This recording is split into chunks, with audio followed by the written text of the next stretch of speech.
Hello, I'm Amy Cunningham, and I'm here today to talk to you about how to develop historical context when you're doing research, and particularly understanding the difference in value of primary and secondary sources. Now, there are many ways to categorize sources.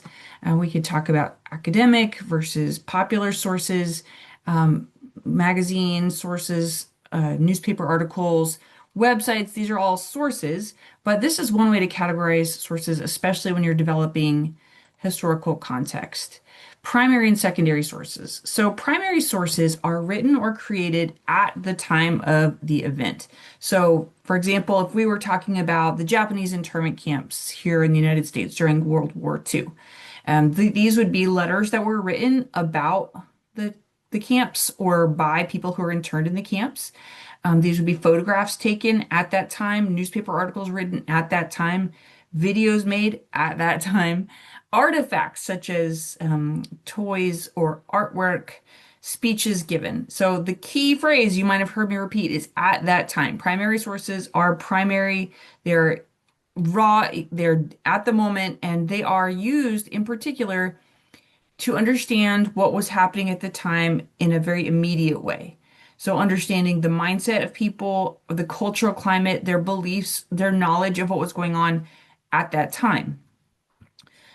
On the other hand, secondary sources are created later and they're mainly used by studying a collection of primary sources. So, because they're written later, these are sources that can analyze the significance of events. They can think about the consequences and the causes of the events on a much broader scale because there's much more to study. We've got the value of hindsight. We can see not just what was happening at the moment, but what happened later and then make those connections. So, examples of secondary sources might be articles, documentaries, and lectures. So it's important to understand those differences and also what you would use them for. So a newspaper article, for example, written at the time of the Japanese internment camps, would only express the knowledge of a journalist at that time at that place.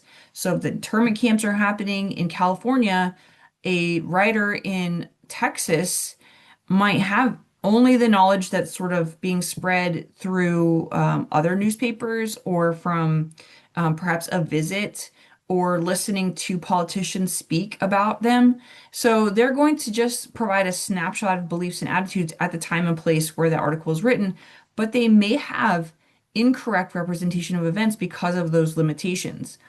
For example, I recently read a newspaper article from the Austin American-Statesman in which the journalist is writing about the camps and in particular a senator who was studying the economics of these camps and whether or not they were economically responsible. And the senator was quoted as saying that these Japanese people are living like kings in these internment camps, having to do no work and just being fed and cared for. And that's the way the journalists reported it because that is what the politician said. However, we know, looking back and hearing stories from people who were there and seeing other evidence of the time, that that was not the case at all. These people that were in these camps were living in very harsh conditions with very little to eat and absolutely not living like kings. So it's interesting to look at that newspaper article because it shows how people might have been thinking at the time, but the actual events reported are inaccurate. So you would not want to use that as evidence that conditions were great in these camps, right? You're not, it's not valid to use the source in that way, but it would be valid to use it as evidence of how people were thinking about it at that time. On the other hand, if we think about a textbook chapter, the secondary source about these camps, this would have been a textbook chapter written much later, understands the difference and understands the full reality and more broad picture of what was happening because they have many primary sources to use as building blocks. They're not in the moment, they know how things turned out. If you were writing a newspaper article at the time in World War One, we didn't know when we were in the war if we were going to win the war. We didn't know if we were going to experience another attack like Pearl Harbor. And so at that time, you couldn't know what was going to happen, what was going to be the outcome. Somebody writing a textbook chapter 50 years later does know that. And so they can have a different vision or understanding of what these things meant or what they mean to us now. So they include interpretation and analysis that's based on a much broader scale. It's really important to understand all the different types of sources and their usefulness and their limitations, not just primary and secondary sources, but even when you're thinking about academic versus popular sources versus peer-reviewed sources. It's really important when you're doing research to think about the types of sources. Because if you are using types of sources that are not appropriate for the reason you've got, then you're going to be providing inaccurate research.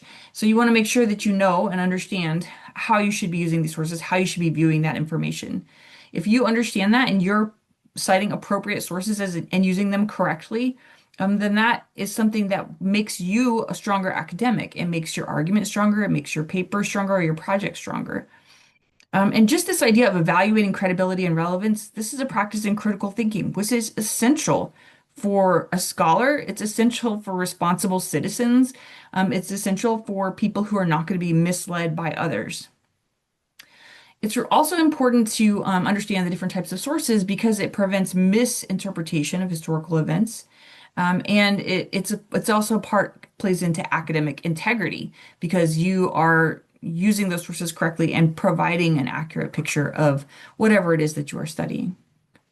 So, in all, just be thoughtful, always be thoughtful about where did this information come from? When was it created? What was the purpose of the source? And those questions will always lead you in the right direction. And if ever in doubt, talk to a librarian. Librarians are experts and they are always happy to share their vast amount of knowledge with you. Right on.